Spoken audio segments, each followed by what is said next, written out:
Einen schönen guten, jetzt fängt gerade das Regnen an. Wie geht's euch? Hi Martin, uns geht's super, ja. Hi Martin. Hi. Grüß dich. Ich glaube, Günter Grass hat mal gesagt, Regen verbindet. Was verbindet uns denn eigentlich? Ja, eigentlich verbindet uns das Dart Summit in St. Gallen, wo wir uns per Zufall gesprochen haben, kennengelernt haben. Und so ist es heute hier zustande gekommen. Also würde ich mal sagen, St. Gallen, wo ich auch wohne.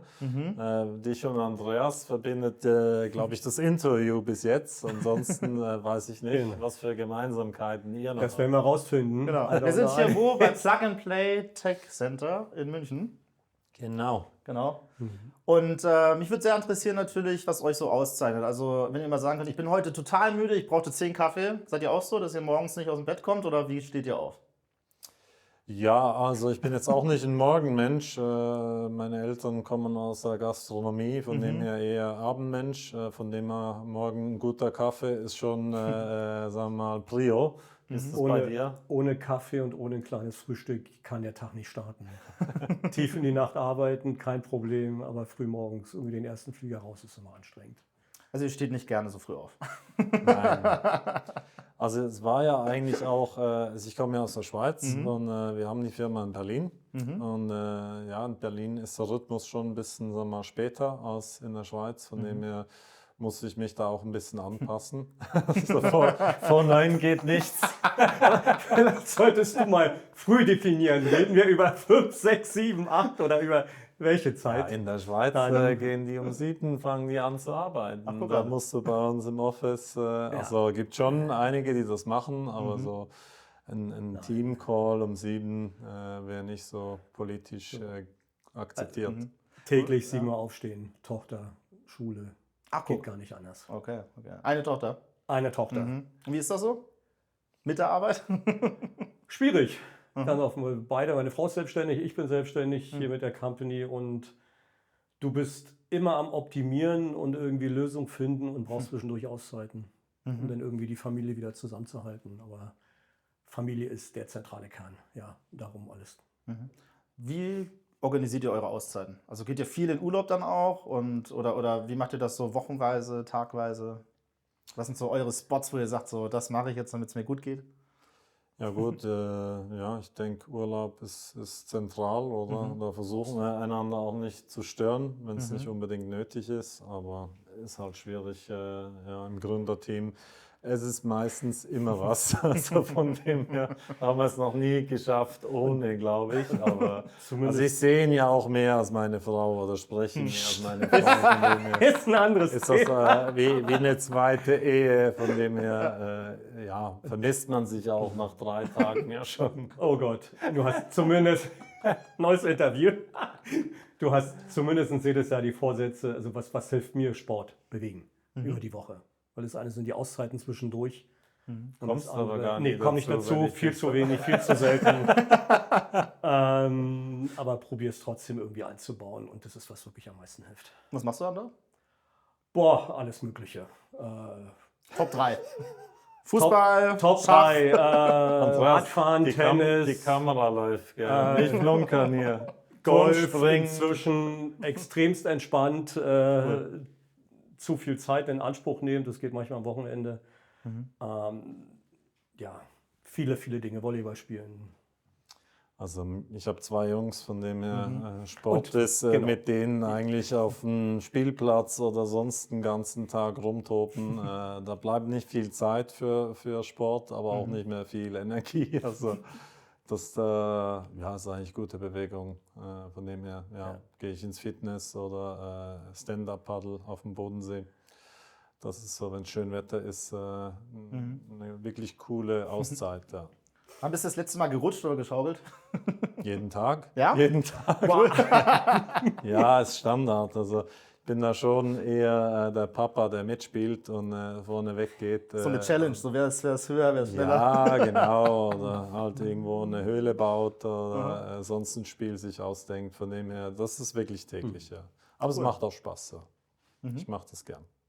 Gibt's was euch Angst macht? Boah, ja, natürlich. Also Existenzängste, ja, wie baut man es aus? Keine Ahnung, politische Situation oder ja, die ganzen Kriege, das macht einem schon Angst. Auch die Weiterentwicklung von KI, gerade für Kriegszwecke, finde ich persönlich jetzt nicht so ideal oder und gefährlich. Von dem her, ja, gibt vieles, was mir Angst macht. Ja, gerade wenn du zwei Kinder hast, oder, denkst du halt schon, ja, wo führt das Ganze noch hin? Ist schon ein schneller Wandel. Und ja, ich denke auch nicht alles zum Guten, auch wenn man sich so das Klima anschaut, denke ich schon, ja, wird es schwierig, da der Zahn der Zeit zurückzudrehen. Also da frage ich mich schon, wie sich das Ganze verändert und dann auch wieder stabilisiert. Ja. Also wir messen ja auch insofern, glaube ich, unbedingt mit der Company Risiken da draußen. Und gut, wenn ich mir jetzt Europa anschaue oder Deutschland anschaue, na klar, da kann man schon ins Nachdenken an der einen oder anderen Stelle kommen. Aber ich glaube, das ist so die Kunst auch eben des Wasserglas, weil ich glaube, du genauso wie ich, das ist immer halb voll und nicht halb leer. Also dass die Chancen, die Opportunitäten, das, was Spaß macht, das Positive massiv überwirkt und den Rest musst du managen. Und in den News ist es eigentlich genau umgekehrt. Also wir messen ja mit UCALab eigentlich die News-Stimmung, aber du siehst halt, dass negative Events ja wahrscheinlich 10-mal so viel mal beachtet sind wie die positiven. Also Die gehen unter. wir haben zum Beispiel Events, die man systematisch erfassen kann, Money Laundering, Fraud, M&A, aber es gibt auch Biodiversity Protection oder Biodiversity Loss und das natürlich die Katastrophe und die Sensation immer interessanter als eine Firma tut Gutes. Ja. Und das ist eigentlich schade, weil das führt halt dazu, dass man ja täglich eigentlich nur von negativen News berieselt wird. Und ich denke schon, dass das nicht nur positive Auswirkungen hat. Ja. Was heißt Biodiversity Protection and Loss? Ja, also wenn du zum Beispiel Initiativen machst, um die Biodiversität zu fördern, oder? Also irgendwelche Flächen unter Schutz stellst oder halt die Artenvielfalt förderst, indem du nicht auf Monokulturen und so weiter setzt, gibt es verschiedene Maßnahmen und Loss wäre dann natürlich, dass du eben ja, sag mal, Urwald oder andere geschützte Naturzonen in deiner Geschäftstätigkeit vernichtest, weil du da was baust. Und das ist ja, sag mal, der Impact von jedem Einzelnen und natürlich von Unternehmen ist natürlich auf viel größerer Skalenebene.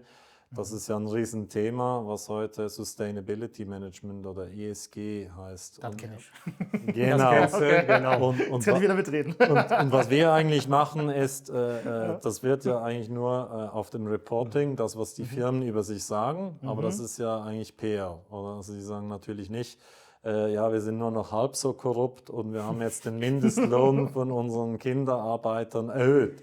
Und da fehlt eben die Außensicht. Die Outside-In-Perspektive sind eigentlich die News, so Berichte wie hier, die dann eben aufdecken, dass da zum Beispiel eben Kinderarbeit vonstatten geht. Und das ist, was wir in Echtzeit als ESG-Score abbilden. Und dann kannst du das vergleichen und sagen, okay, das Rating, was auf dem Reporting der Firma basiert, sagt, ist alles super. Aber du hast halt ganz viel Exposure zu Money Laundering, Corruption oder Forced Labor Geschichten, wo die Firma sagen wir, als Akteur da involviert ist. Und das schafft eine Transparenz, die du so als Einzelner gar nicht haben kannst, weil du bist limitiert auf 5, 10, 15 Artikel, die du am Tag lesen kannst. Also ihr macht das mit KI auch, ne? Genau. KI hat ja den Vorteil, dass sie eigentlich jeden Tag endlos viele News lesen kann. Wir verarbeiten über 1 Million Artikel pro Tag. Die geht dann auch durch wie ein Mensch, Satz für Satz, identifiziert, okay, hier steht eine Firma, die ist involviert als sagen wir, Participant in einem M&A-Event, als Acquirer, kauft jemand auf, sagen wir Novartis, kauft Roche auf. Roche ist die Acquired Party. Das Event steht in Future Tense, oder? Weil es ein Marktgerücht ist zum Beispiel, oder in der Vergangenheit oder in der Gegenwart. Und die Sprache ist jetzt nicht sehr faktisch, sondern probable oder possible language. Und das ist mehr oder weniger auch das, was ein Mensch aus dem Text mitnimmt. Und daraus bauen wir dann halt für verschiedene Professionals Scores, die eigentlich die News auf das reduzieren, was sie sich anschauen würden. Also es ist eigentlich genau das Gleiche, wie wenn du einen Assistenten briefst, was ist wichtig fürs Geschäft und deine Rolle, und der stellt das in den News dann für dich zusammen. Okay. Versteht ihr euch dann so als Investigativjournalisten mit KI irgendwie oder nicht? Also, wenn ich Andreas mal fragen darf? Oh, ich glaube, meine Frau die ist Notarin, Anwältin, die würde, glaube ich, gerne wieder oder später Investigativjournalistin werden, weil es viel Spaß macht. Wir sind schon, ja, es ist schon so ein bisschen dieses Trüffelschwein, wenn du es mal übersetzt, dass du einfach Dinge probierst, frühzeitig zu erkennen und da einfach deinem Kunden einen Vorteil lieferst, bevor es andere in der Breite gesehen und wahrgenommen haben. Und das sehen wir, weil wir kommen ursprünglich aus dem Asset Management mit der Company auch, haben da Frühwarnsysteme gebaut, basierend auf der Stimmungsänderung, weil du das messen kannst. Wieso ist unser Bauchgefühl eben nicht nur meins, sondern von uns allen. Und da hast du einfach Vorteile, weil du schneller, effizienter bist. Und von daher... Aber es hat eigentlich nicht mit Investigativjournalismus zu tun, weil wir gucken uns nicht eine einzelne Story an. Wir schreiben ja auch nichts, sondern wir dokumentieren eigentlich nur, was wird geschrieben, wie viel wird über was geschrieben. Und diese Transparenz hat man ja nicht mehr. Ich glaube, Corona war das beste Beispiel, dass jeder seine Filterbubble findet mit Fakten, die für seine Meinung passen. Und das ist eben im Risikomanagement oder im Investmentkontext im Job nicht wirklich ideal. Und wie man sich informiert, ist, glaube ich, der meist unterschätzte Prozess in einer Firma, weil jeder Mitarbeiter ist selbst dafür verantwortlich. Aber auch privat. Auch privat, Auch ja, privat. aber ich glaube, als Firma willst du ja, sagen wir, sicherstellen, dass alle das nach bestem Wissen und Gewissen tun. Und dazu gibt es heute keine Hilfen. Und daher kommt eigentlich der Name Yucca, der Baum. Der hat ja Wurzeln und der holt die Mineralien aus dem Boden raus, die das Blatt und der Ast, das ist die Business Unit und der Mitarbeiter, brauchen, um maximal sagen wir, zu wachsen. Und das gibt es eben nicht für Informationen, sondern man schnappt sich dann aus der Luft irgendwelche Artikel, die da vorbeikommen. Aber das ist ziemlich random, oder? Und da wollen wir und können wir zum ersten Mal einen datengetriebenen Prozess anbieten, wo du sehen kannst, wo gibt es am meisten Exposure zu den Themen, die für meine Jobrolle und meine Firma wichtig sind. Und dann fängst du da überhaupt an zu schauen. Ja. Mal so nur in 4 Sätzen. Schafft ihr das? Ja, das schaffen wir. Warum habt ihr gegründet? Also ich habe früher mal Satelliten gebaut, Luft- und Raumfahrttechnik studiert, bei Hedgefonds gearbeitet. Was wir gemerkt haben, Stimmungen sind super wichtig. Keiner kann sie messen. Und 2000 ist jetzt sehr lange zurück, 2002, neuer Markt, großer Crash, Finanzkrise. Ich habe damals Zeitungsartikel ausgeschnitten, weil ich genau das messen wollte. Dreht sich die Stimmung vielleicht, um ideale Ein- oder Ausstiegszeitpunkte zu identifizieren. Und da war die Idee geboren. Der Zeit komplett voraus, aber dann irgendwann 2014 in der Garage mit kleinen Teams dann wirklich gestartet. Und dann ab 2017 dann hochprofessionell das Ganze richtig aufgezogen. Also es war so eine Art Panini-Sammelalbum für Zeitungsartikel. Das war eigentlich ein Versuch, ob das überhaupt funktioniert, weil man lernt ja in der Schule, die News sind schon eingepreist im Aktienkurs und das musste man zuerst mal überprüfen und den Beleg schaffen, dass es nicht so ist für die Gesamtheit der News. Und das war eben, sagen wir mal, die Garagenphase von 2014 bis 2017. Cool. Und 2017 hat man dann eigentlich das neu aufgestellt, wo ich und Christian, der CTO, zu Yucca dazugekommen sind. Und da war dann die Vision, nicht nur irgendwie so ein Investmentsignal zu machen, sondern eigentlich News messbar zu machen und die Breite der News in Echtzeit zu analysieren. Und daraus wie eine Währung für jede Firma zu schaffen. Wie sind die in den News? 5-mal so viel wie im Monat vorher. Die News wurden positiver. Wieso waren sie in den News? Das sind die Events. Und das haben wir dann immer weiterentwickelt, auch mit Firmen, die wir zum Beispiel hier über Plug and Play, wo wir ja heute sind, dann kennengelernt haben, weil das sind die Experten und die können uns dann sagen, hey, das, was ihr macht, ist super spannend, könntet ihr auch das oder das in dem Kontext auswerten? Und so kann man eigentlich aus dem Investment Vertical in die Versicherungsbranche mit einem newsbasierten Credit Risk Score mit Swiss Re Und dann kam Universal Investment und hat gesagt, ja, ist ja super, was ihr macht. Ihr übersetzt die News in den Score, könnt ihr das auch für das Nachhaltigkeitsthema machen. Cool. Und so kommst du eigentlich über die Kunden zu verschiedenen Use Cases und Produkten. Und das ist eigentlich der Lab-Teil, um das noch zu ergänzen. Yuka ist der Baum mit der Informationsversorgung und Lab steht eigentlich dafür, okay, wir verstehen was von NLP und KI und Newsdaten. Ihr versteht was von eurem Geschäft und könnt uns sagen, ja, hier und hier können wir einen Wettbewerbsvorteil erlangen, wenn man das noch einzigartiger machen könnte. Also wichtige Frage in der Königsklasse ist immer, wisst ihr noch, was ihr werden wolltet, als ihr klein wart? Fangen wir mal mit dir an. Indianer. Warum? Weil ich Winnetou mega cool fand. Der hatte im Pferd ein Gewehr und war in der Natur. Und jetzt? Dann wurde es Hotelier von Indianer und jetzt bin ich eigentlich das, was ich machen wollte, Unternehmer, von dem her ultra spannend, so an der Cross-Section von Technologie, Finanz- und Medientrends. Das ist eigentlich da, wo sich die Zukunft gerade entwickelt. Und du? Oh, das hört sich jetzt ziemlich gleich an. Ich bin erschrocken. Und Indianer, Ja, alte Fotos gefunden hatten, noch vom Zelt sitzend. Ganz spannend. Irgendwas, deswegen hatte ich Satellitenbau studiert, irgendwas mit der Raumfahrt da oben. Dann aber irgendwann ganz schnell das Thema selbstständig Unternehmer. Um Warum? was Eigenes aufzubauen, weil ich es einfach aus dem Umfeld gesehen, gelebt, mitbekommen habe und es einfach also für mich die viel spannendere und coolere Challenge ist. Wo seht ihr euch in 5 Jahren? Persönlich. Persönlich.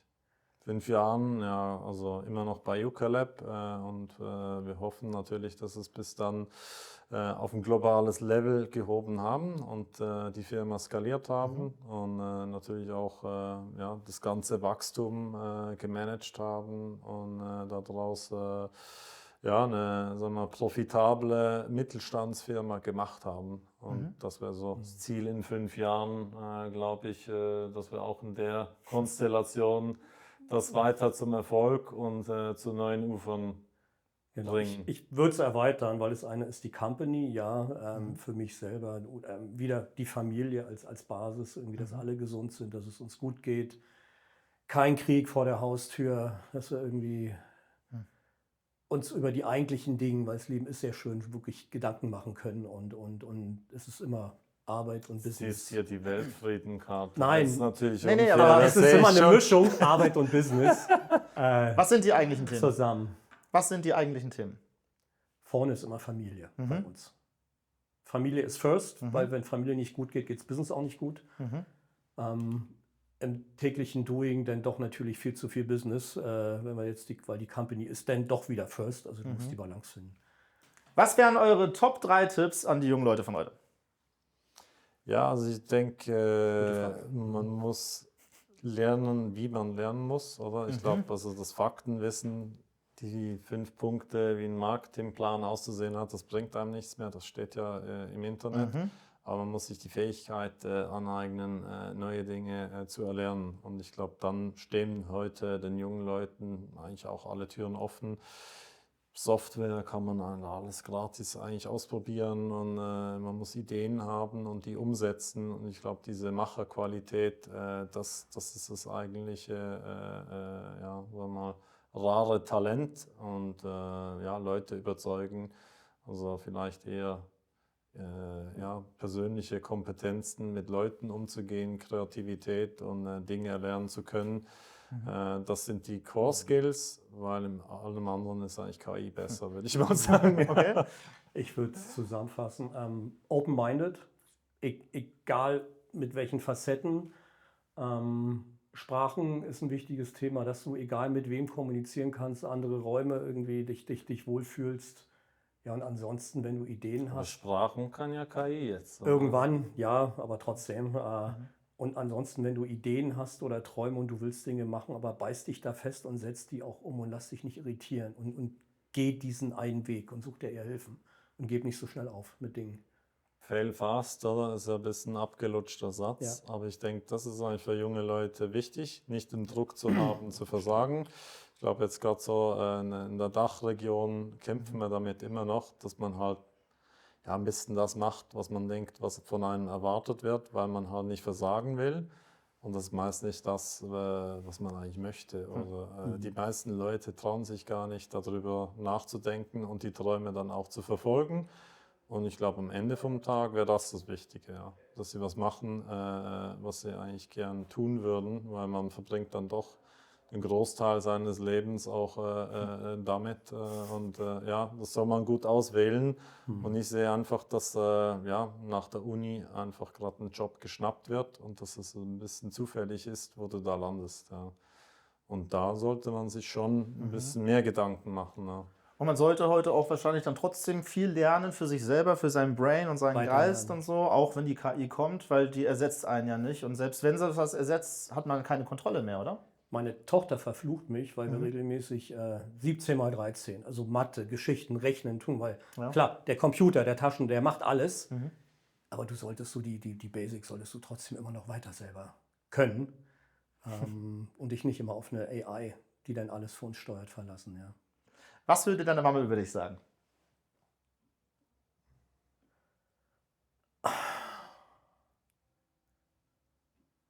Teilweise sehr konsequent in dem, was ich mache. Wenn ich mache zu häufig ihr Zusagen, weil ich ihr helfen will und machen will und tun will und dann irgendwie das doch dann zu spät ist, weil andere Dinge dann vorkommen. Würde ich unterschreiben. Aber ansonsten ganz gut geraten, glaube ich. Cool. Und lernt ihr noch heute was von euren Kids? Und wenn ja, was ist das? Ja, ich glaube, das im Moment sein kann man von ihnen gut lernen. Also ich denke, Was heißt das? ja, sich nicht zu viele Gedanken über das Morgen und was muss ich noch alles tun, machen, sondern die wollen jetzt spielen und im Moment voll aufgehen und das heißt im Moment genießen. Und ich glaube, wenn du das kannst, dann hast du diese ganzen Burnout-mentalen Themen auch schon gemeistert, weil ich glaube, das ist das, was wir verlernt haben. Heißt auch mal das iPhone weglegen und wirklich mit den Menschen, die im Raum sind, sich darauf zu konzentrieren und daraus das Beste zu machen.